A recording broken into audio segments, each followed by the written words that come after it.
기도하겠습니다. 주의 사랑 받은 이들이 그 사랑을 알고 감사하며 그 사랑 앞으로 나아갑니다. 사랑으로 우리를 맞아주시고 용서해 주시고 용납해 주시고 붙들어 주시고 세워 주시고 그 사랑을 우리의 심령에 풍성하게 허락해 주셔서 사랑의 사람, 사랑으로 살아가는 사람, 사랑에 감사하고 사랑의 열매를 맺어가는 저희들이 되게 하옵소서. 이 시간 하나님 앞에 예배를 드리며 우리 자신을 주의 사랑에 의탁합니다. 우리가 믿을 것은 주님의 사랑 긍휼하심 밖에 없음을 고백하며 주님 앞에 나아갑니다. 우리를 불쌍히 여기시고 우리를 지금도 사랑해 주시고 그 사랑으로 우리를 채워 주옵소서. 주의 말씀 앞으로 나아갑니다. 부족한 것을 가르쳐주시고 하나님의 뜻과 말씀만이 온전히 증거되게 하여 주시옵시며 하나님의 도구로만 부족한 것을 사용하여 주옵소서. 주께서 이 시간도 말씀으로 역사하시고 말씀으로 우리의 마음을 새롭게 하시고 말씀으로 우리의 영을 강건하게 붙잡아 주실 줄 믿사옵고 우리 구주 예수 그리스도의 이름으로 기도드리옵나이다. 아멘.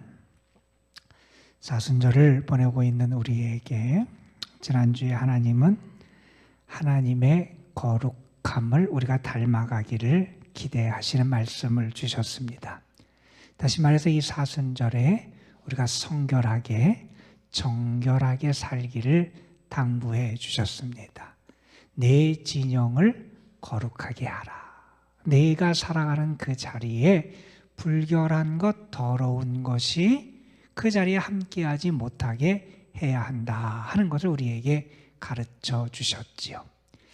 이 정결 혹은 성결이라고 하는 말, 그것을 구약적으로 표현하면 거룩함이란 단어가 될 거고요. 신약적인 용어로 표현하면 경건이라는 말로 우리가 바꾸어서 표현할 수 있을 겁니다. 내 진영을 거룩하게 하라. 내 진영을 불결한 것으로부터 깨끗하게 지켜나가야 된다 하는 것은 어찌 보면 이 성결 혹은 거룩함 혹은 경건의 소극적인 측면에서 우리에게 가르쳐주는 말씀이다. 우리가 그렇게 이해할 수 있을 겁니다. 그런데 오늘 우리가 함께 읽은 신명기 24장의 오늘의 본문의 말씀은 우리에게 어떤 말씀을 주냐 하면 우리가 지켜나가야 될 거룩함, 우리가 붙잡아야 되는 성결함, 혹은 우리가 애써고 힘써야 되는 경건의 적극적인 측면에서의 가르침을 주는 말씀이 오늘 본문의 말씀이라고 말할 수 있을 겁니다. 신약성경 야고보서에 보면 하나님이 원하시는 거룩함, 하나님이 기뻐하시는 참된 경건이 뭐냐 하는 것을 우리에게 가르쳐주는 말씀이 나와요. 야고보서 1장 27절의 말씀입니다. 하나님 아버지 앞에서 정결하고 더러움이 없는 경건은, 하나님이 기뻐하시는 경건, 거룩함, 성결함은 뭐냐? 하나님 앞에 진실된 거룩함은 뭐냐? 이렇게 가르쳐줍니다. 곧 고아와 과부를 그 환난 중에 돌보고 또 자기를 지켜 새 속에 물들지 아니하는 그것이니라 하는 말씀을 해요. 하나님이 소중하게 여기시고 기뻐하시는 정결함이 있다는 거예요. 거룩함, 성결함이 있다는 거예요. 그건 뭐냐? 먼저 내 자신을 지켜야 돼요. 이 세상에 물들지 않고 새 속에 물들지 않고 죄악에 물들지 않게 우리 자신을 지켜나가는 모습, 그것이 하나님이 기뻐하시는 참된 경건의 한쪽의 측면이라는 거예요.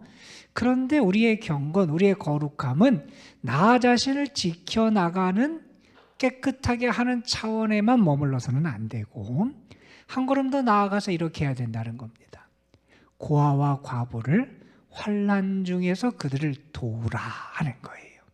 어려운 이들, 연약한 이들, 그들을 돕고 사랑할 수 있는 것, 그것이 하나님이 기뻐하시는 경건의 모습이다 하면서 가르쳐 주고 계십니다. 우리 신앙인은 어떤 사람입니까? 우리 신앙인은 자기만 살피는 사람이 아니에요. 신앙인은 내 자신만 살피고 내 자신만 지켜나가고 내 자신만 돌보는 게 우리 신앙인의 온전한 모습이 아니라는 거예요. 신앙인의 온전한 모습, 성숙한 모습, 하나님이 기대하시는 참 신앙인의 모습은 어떠한 모습이냐? 이웃을 향해서 문을 열 수 있어야 된다는 거예요.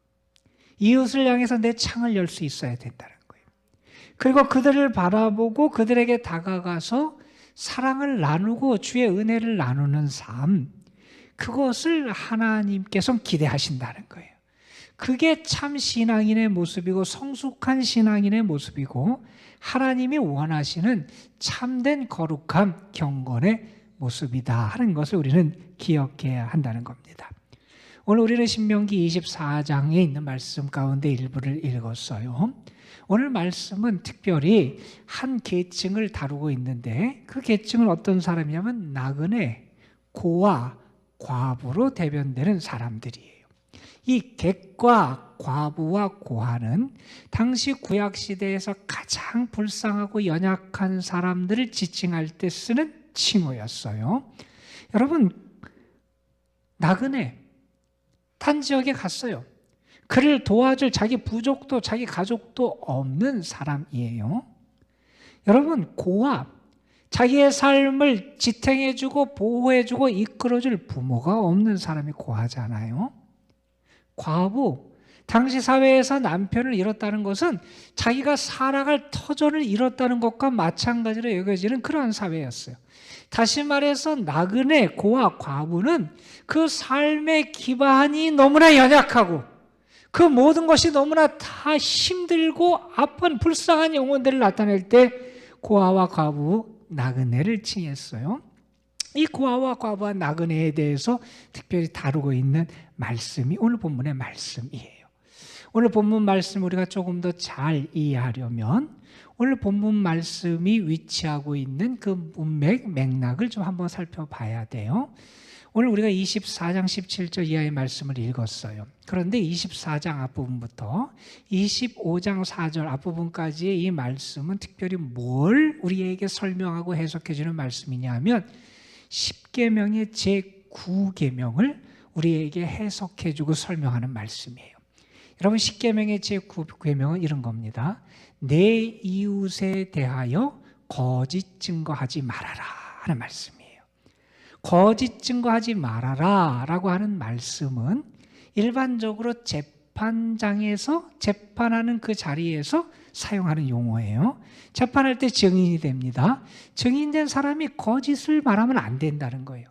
내가 거짓으로 증언하면 내 거짓된 증언 때문에 누군가 손해를 입고 억울함을 당해요. 정의가 무너지는 거예요. 그래서 법정에 정의를 세우고 다른 사람이 억울함을 당하지 않도록 증인된 사람은 재판하는 그 자리에서 거짓을 말하면 안 된다는 거예요. 그래서 이 거짓 증거를 하지 말아라 라고 하는 그 말은 원래는 재판의 자리에서 통용되는 그러한 말인데 이 신명기 24장과 25장에서는 이 말씀을 단지 법정에서만 적용되는 말씀으로 이해하지 않고 이 말씀을 우리의 삶의 자리로 이끌어 갑니다. 내가 살아가는 일상의 삶의 자리가 있어요. 내가 살아가는 이 세상의 삶이 있어요. 이 세상에서 우리는 어떻게 살아가야 되느냐? 거짓 증거를 하면 안 된다는 거예요. 우리의 삶의 자리에서 단지 법정에서 법의 그런 법정의 정의를 세우기 위해서만이 아니라 우리의 삶의 자리에서 내가 거짓 증거함으로 말미암아 피해를 보고 억울함을 당하고 우리 사회의 정의와 공의가 무너지는 그러한 일이 벌어지지 않도록 이 거짓 증거하지 말라 하는 그 말씀을 우리 일상의 삶으로 확대하면서 해석해 주는 그 말씀이 24장, 25장 말씀이에요. 그 말씀 한복판에 있는 말씀이 오늘 우리가 본문으로 택하여 읽은 이 말씀입니다. 자, 그런데 여러분, 조금 아까 제9계명을 해석해 주고 설명한 말씀이라 그랬어요. 그러면 거기서 말하는 내 이웃에 대하여 거짓 증거하지 말아라 그랬는데 이 내 이웃에 대해서 거짓 증거하지 말아라 라고 하는 말씀에서 이웃이 누구일까 하는 것이 우리가 궁금증을 갖게 돼요. 그런데 이 신명기 24장, 25장은 거짓 증거하지 말아야 될 것을 단지 법정에만 머무는 게 아니라 우리 일상의 삶의 자리로, 세상의 삶의 자리로 확대할 뿐만 아니라 우리의 이웃이 누구인지도 우리에게 분명하게 가르쳐주는 말씀이 여기에 담겨 있어요. 여러분, 우리가 생각하는 우리 이웃이 누굽니까? 여러분이 생각하는 여러분의 이웃이 누굽니까? 우리는 이웃을 나 중심으로 생각해요. 나에게 덕이 되고 도움이 되고 유익함이 되는 사람이 우리의 이웃이 된다는 생각을 갖는 것이 우리 보통 사람들의 생각일 거예요.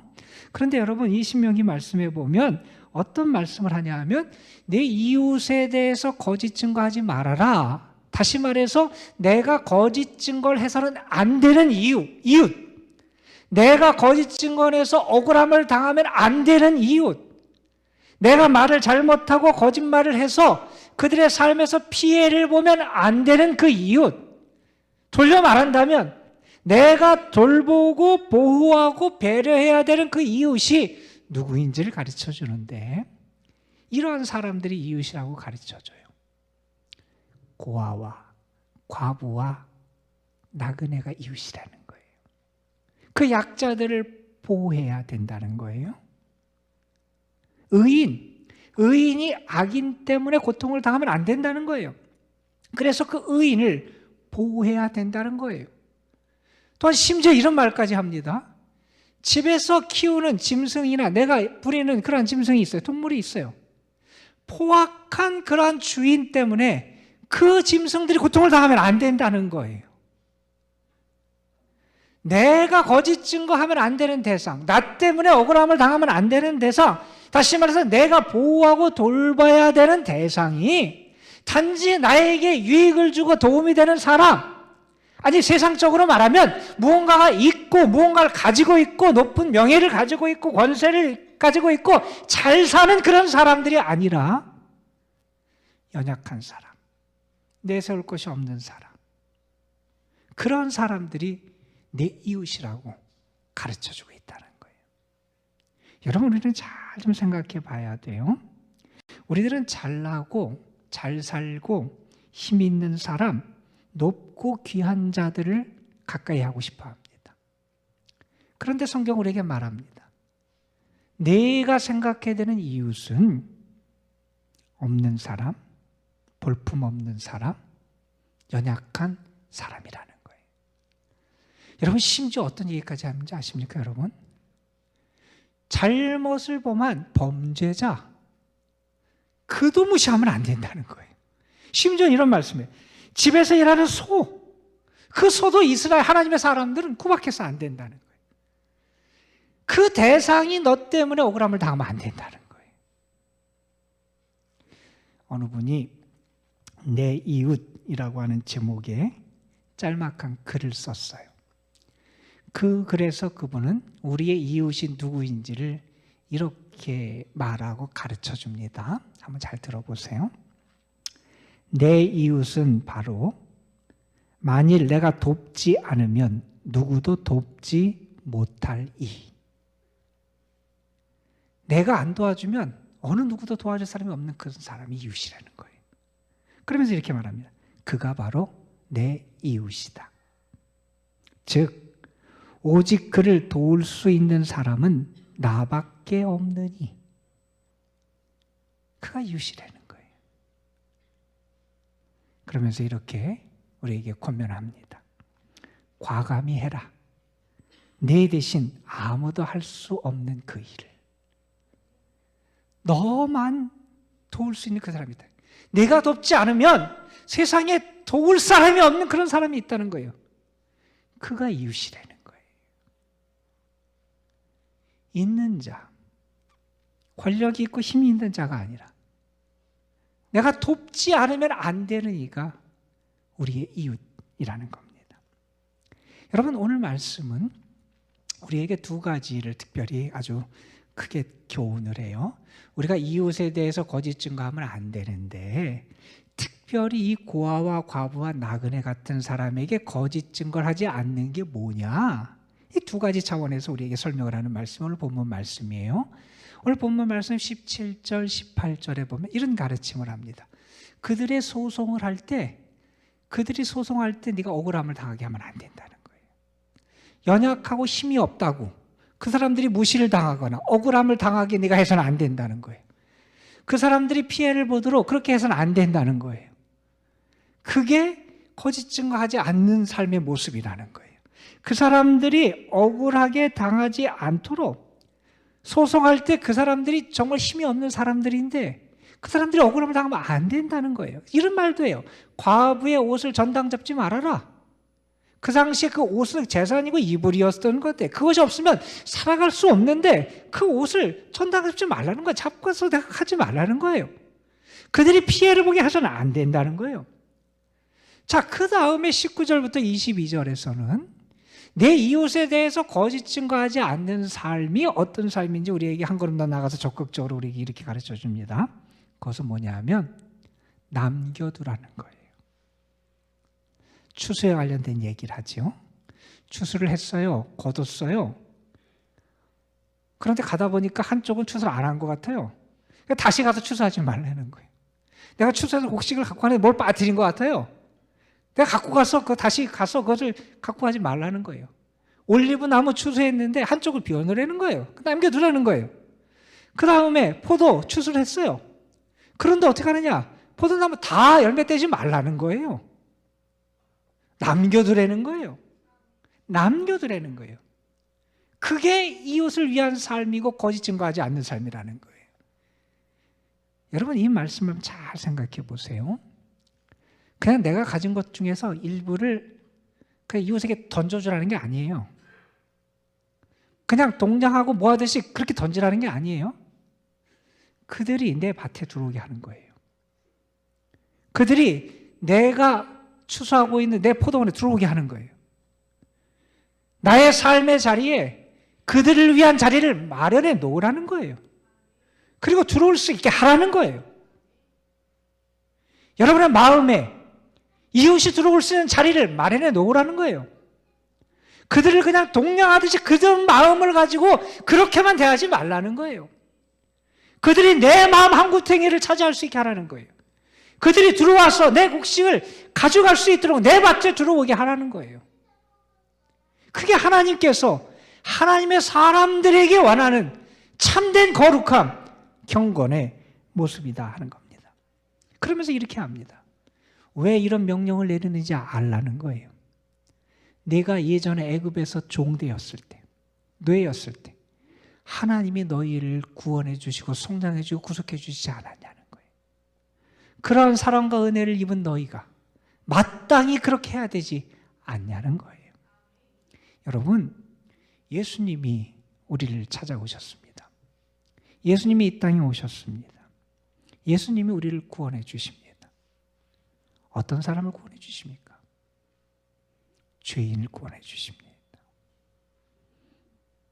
죄로 물들어 있는 영혼들, 세상 죄악에 짓눌린 영혼들, 하나님 앞에 나아갈 수 없는 영혼들, 억눌린 영혼들, 여러 가지 세상의 짐과 죄악의 포로가 된 영혼들, 주님은 그들을 찾아가시고 그들을 사랑해 주시고 건져 주십니다. 그래서 우리가 구원을 얻게 된 겁니다. 여러분, 예수님이 세리와 죄인의 친구입니다. 세리, 죄인, 당시에 가장 큰 죄인들, 그런데 그 사람들의 친구가 되십니다. 왜요? 그들을 구원하시기 위해서. 거룩하신 분이 그 죄인 곁에서 그들과 함께 지내십니다. 그 부유하신 분이 이 가난한 영혼들을 살리기 위해서 가난해지십니다. 그래서 우리를 부욕해 하십니다. 우리는 그 은혜를 입은 거라는 거예요. 은혜를 입은 자, 사랑을 받은 자, 그 사랑받았음을 알라는 거예요. 그리고 그렇게 행해야 한다는 겁니다.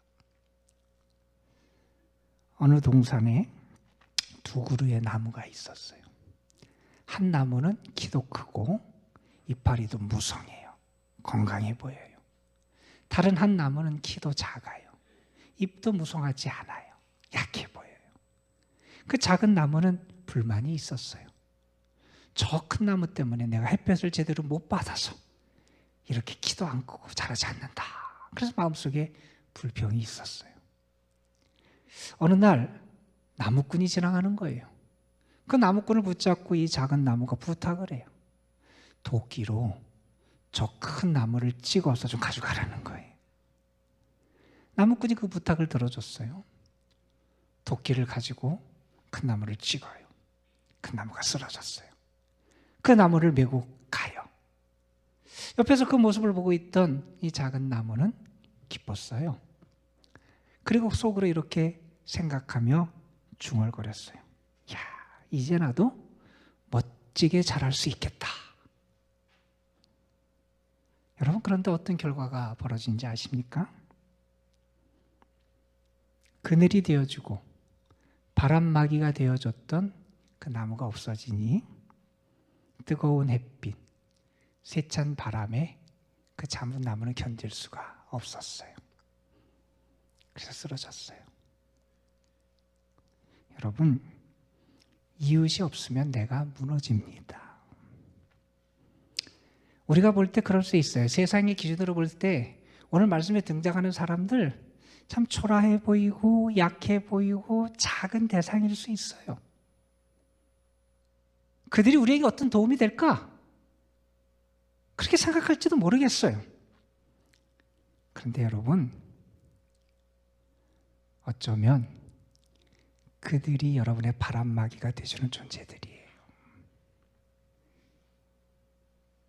그들이 여러분의 신앙을 지탱할 수 있게 도와주는 존재일 수도 있다는 거예요.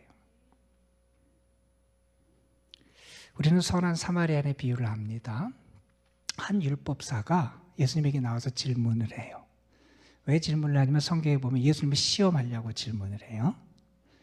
선생님, 내가 어떻게 뭘 해야 영생을 얻을 수 있습니까? 영생을 얻는 길이 무엇인지 질문을 해요.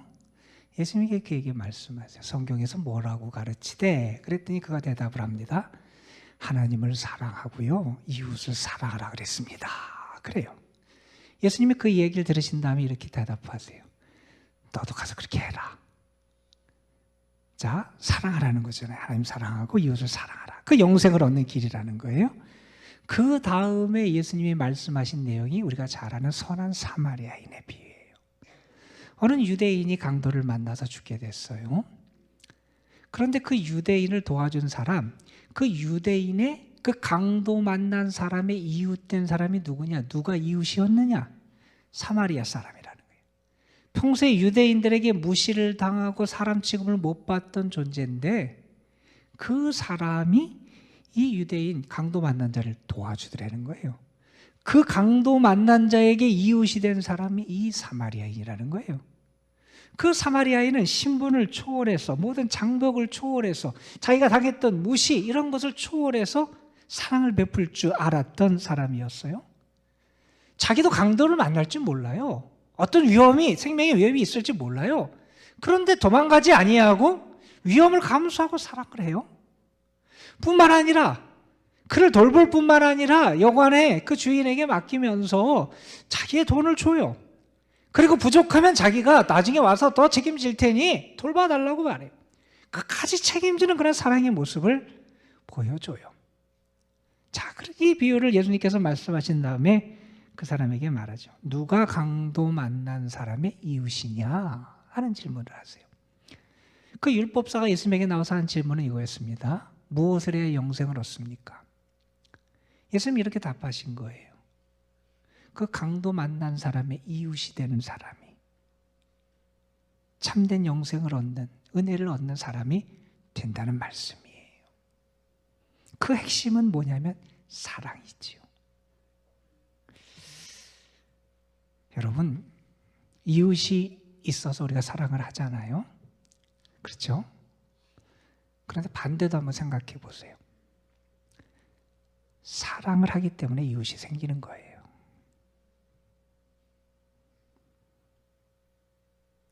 여러분의 이웃이 있습니까? 누가 여러분의 이웃입니까? 어느 마을에 한 사람이 차에 짐을 싣고 이제 이사를 떠나고 있었어요. 자기 식구들을 데리고 다른 곳으로 이사를 하는 거예요. 그 마을을 떠나기 전에 사람들에게 이런 얘기를 해요. 이 동네는 사람이 살 곳이 못 됩니다. 이 동네 사람들은 모두 무식하고 가난하고 예절도 모르고 욕심도 많고 맨날 싸움만 해서 우리가 도저히 여기 살 수 없어서 생각도 못해 이 동네를 떠나기로 했습니다. 그러면서 짐을 싸서 식구들과 함께 딴 마을로, 딴 곳으로 이사를 갑니다. 얼마 지나지 않아서 한 사람이 자기 식구들과 함께 그 마을로 이사를 들어와요. 당신은 왜 이 마을로 이사 왔습니까? 그가 이런 대답을 합니다. 이 동네 사람들이 가난하고 무식하고 불행하게 산다는 소문을 제가 들었습니다. 그들의 이웃이 되기 위해서 이사를 왔습니다. 나와 우리 가족은 힘되는 대로 그 일을 하려고 합니다.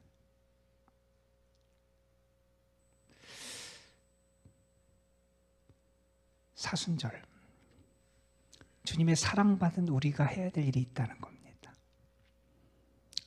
내 이웃을 기억하라는 거예요.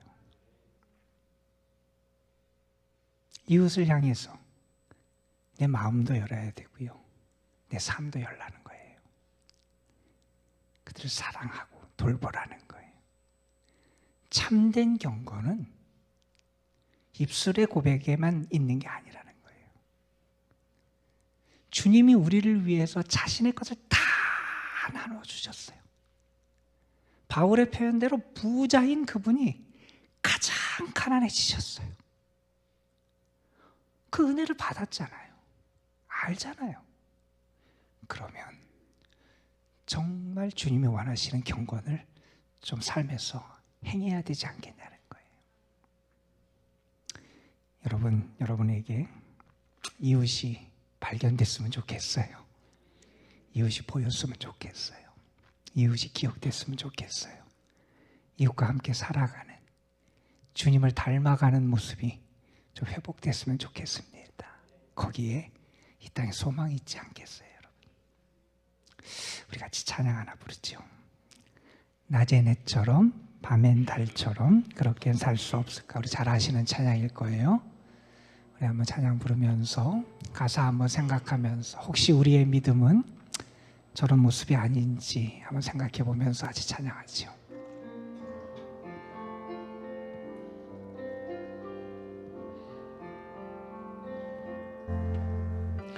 낮엔 해처럼 밤엔 달처럼 그렇게 살 순 없을까? 욕심도 없이 얻은 세상 비추어 온전히 남을 위해 살듯이 나의 인생에 꿈이 있다면 이 땅에 빛과 소금 되어 가난한 영혼, 지친 영혼을 주님께 인도하고픈데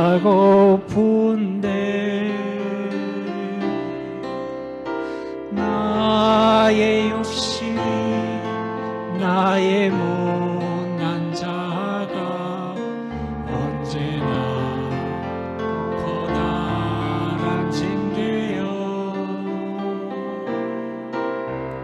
나를 짓눌러 맘을 곤곡해 하니 예수여 나를 도와주소서.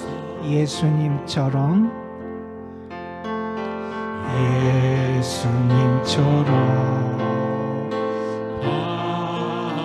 바울처럼 그렇게 살 순 없을까? 남을 위하여 당신들의 온몸을 온전히 버리셨던 것처럼 주의 사랑은 베푸는 사랑, 값없이 거저주는 사랑. 그러나 나는 주는 것보다 받는 것 더욱 좋아하니 나의 입술은 주님 닮은 듯하나 내 맘은 아직도 추하여 받을 사랑만 계수하고 있으니 예수여 나를 예수님처럼 바울처럼 예수님처럼